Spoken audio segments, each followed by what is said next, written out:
I had to have a James Bond car when I was a kid, as everybody my age did, and I thought, well, you know, a Sunbeam Alpine, if you squint and it's dark and if you're going like this and it's 100 miles away, it looks like a little Aston Martin DB5, and so that was the car I had to have. And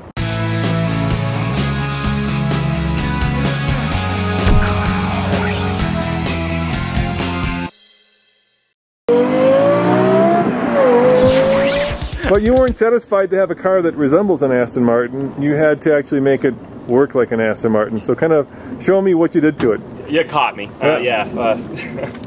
Well, I couldn't. Part of it was Aston Martin. Part of it was a little Nelly auto gyro with a single cockpit and the engine turned aluminum dash, and of course the car in the movie had the goofy box in the side. All right, so show me this goofy box. The goofy box. Open it up like that, and there's all your junk, including your James Bond handbook, because I'm sure that, you know, Sean Connery had one too. And then if you open it sideways, the gadget box, which more at the time actually worked than it does. Remember, this was in 1980, you know, early 80s, when the Cold War was still cool and smoke screens weren't an environmental thing, they were just neat. All right, so what do those switches do? Well, this would be the taillight machine guns. I feel like Q.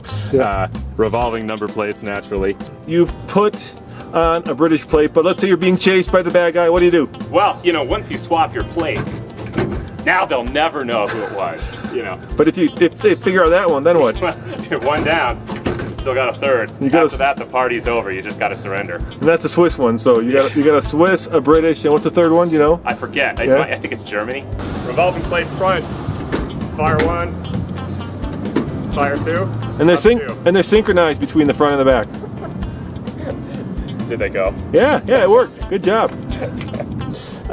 Bulletproof screen, tacks, brake lights and backup lights. It's a little pedestrian, but you know, there is space for it. The oil slick, and at the time the smoke screen, although now all it does is run a cooling fan.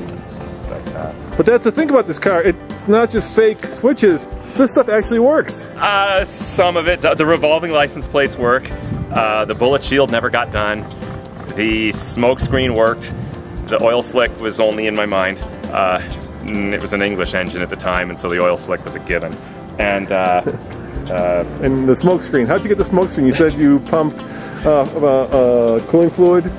Brake fluid. Oh, brake fluid. Yeah. These cars actually, their hydraulic boosters have a nasty tendency to fail in a way that leaks lots of brake fluid into the booster. Then when you step on the brakes, it sucks it into the engine and blows this beautiful smoke. So that gave me the idea that I could do this on purpose instead of at the car's timeline, and got rid of the booster, but kept a reservoir of brake fluid, which I ran with a fuel pump and a relay and a cutoff switch to inject it into the exhaust manifold, and it put out a smoke that seems to cling to a highway at 60 miles an hour.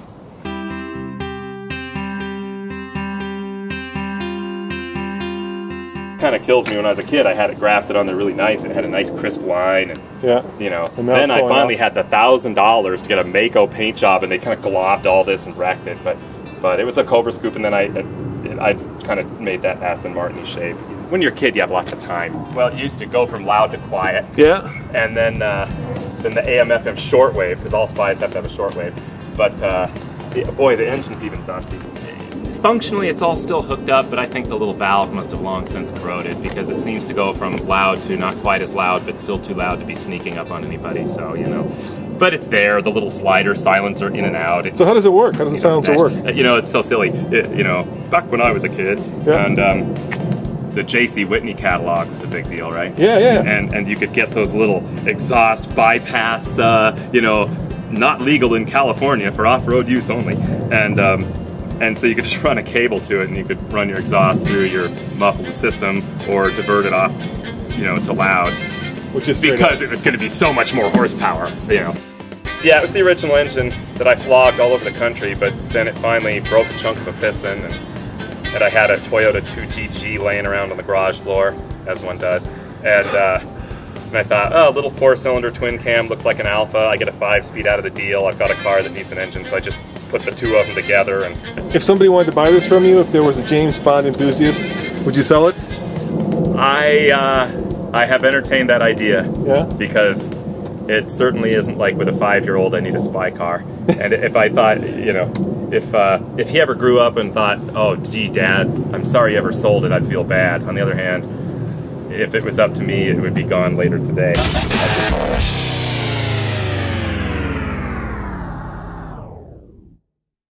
Gee, that looks familiar. That looks like the 2012 Dodge Durango all-wheel drive Crew. Oh yeah, I just reviewed that vehicle. You can see it right now on tflcar.com.